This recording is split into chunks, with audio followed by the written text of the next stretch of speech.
And what are we supposed to do, exactly? What you always do. Complain. We've already spoken with Commander Cullen. No one listens. We want better quarters. We want the Templars kept at a distance. And some respect for... This is not the Circle. You mages are our allies, not our wards. Act like it. How are we supposed to... Deal with it.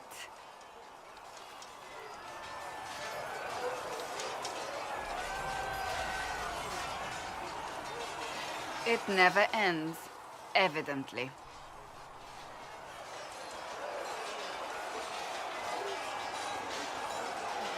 Is there an issue with the mages? Can I help?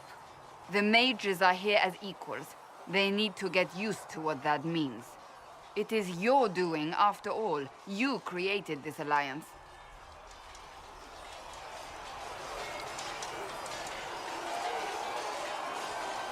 Well, I hope it works.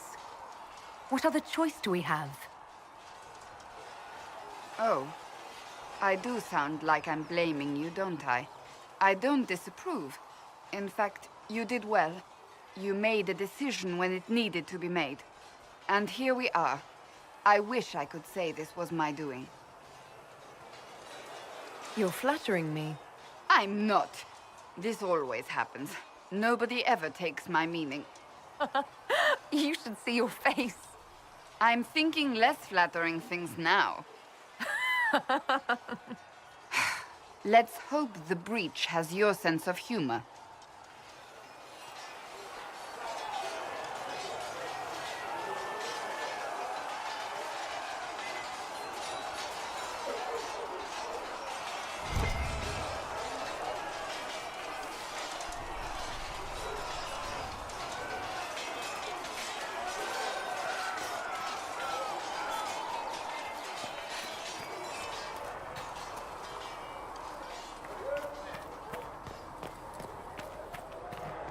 These truths the Maker has revealed to me, as there is but one world.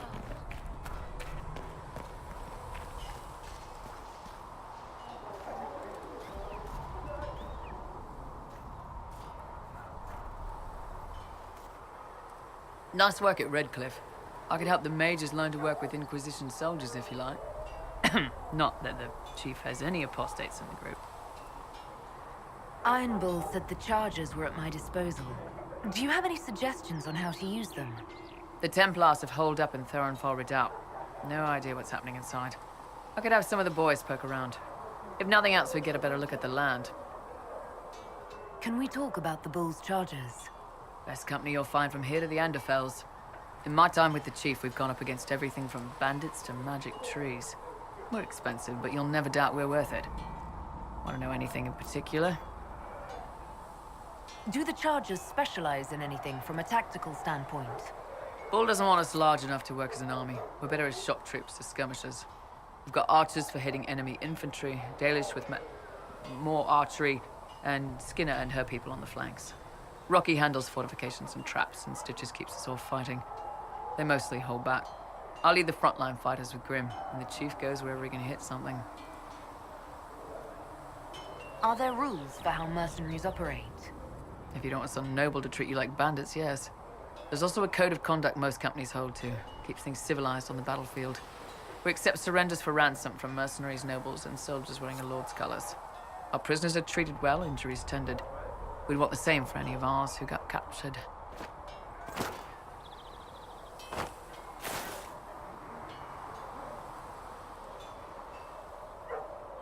You said something about everything from bandits to magic trees. I'll admit to some curiosity. Right. Sylvans. That's what Dalish called them. Apparently spirits can possess trees, too.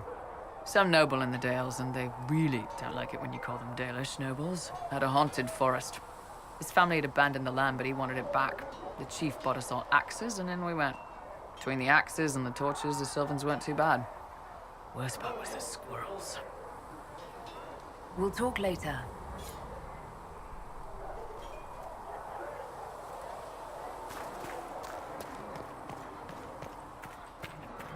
Magic exists to serve man and never to rule over him.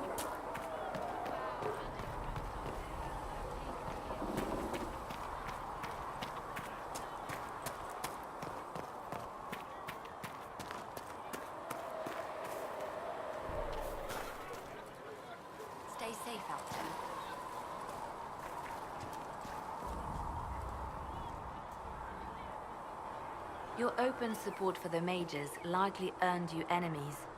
Our agents will monitor the situation. If the most opposed can be identified, we may still turn this to our advantage.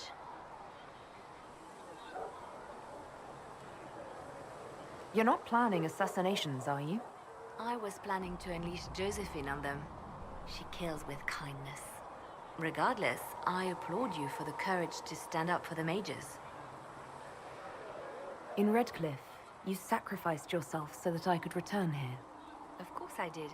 One small life in exchange for a second chance at history. I always loved a bargain.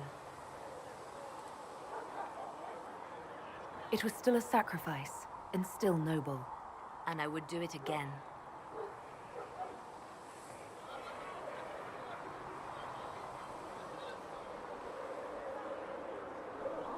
You seem to know a great many people. I have made friends, and on occasion enemies. It's unavoidable. You seem to know Josephine quite well. I met her a long time ago, but we didn't become good friends until years later. After the Blight, in fact. I'd just returned to Val Rayo, and she welcomed me back by throwing a diplomatic ball. She was the Antivan ambassador at the time, you see. The ball was... all right. Too many politicians. At midnight, Josie and I left to find a real party. We've been friends ever since. What do you consider a real party? It's not a real party until someone's small clothes are pinned to a chantry board. And that's all I'm saying about it. We can continue this conversation later. You know where I am.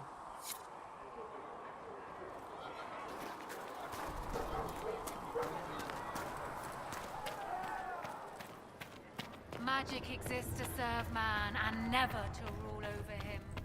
Foul and corrupt are they. When will you be able to get us the crafting supplies we need? Turned it against him.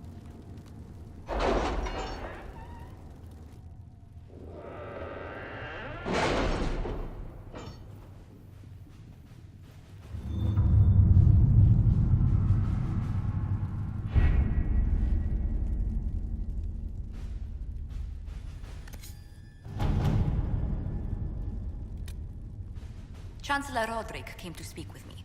Could you try not to antagonize him? If I offend the man so easily, perhaps he should try leaving me alone.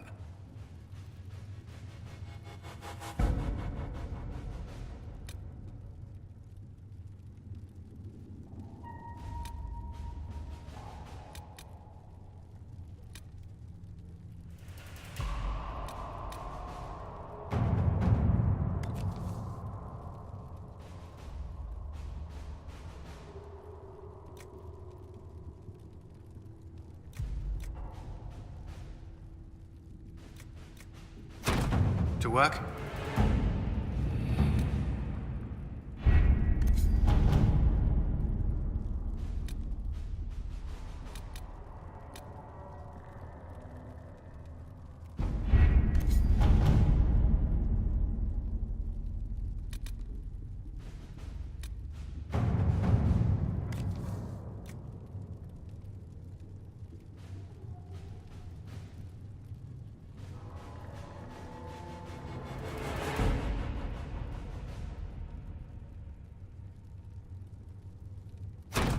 Let us begin.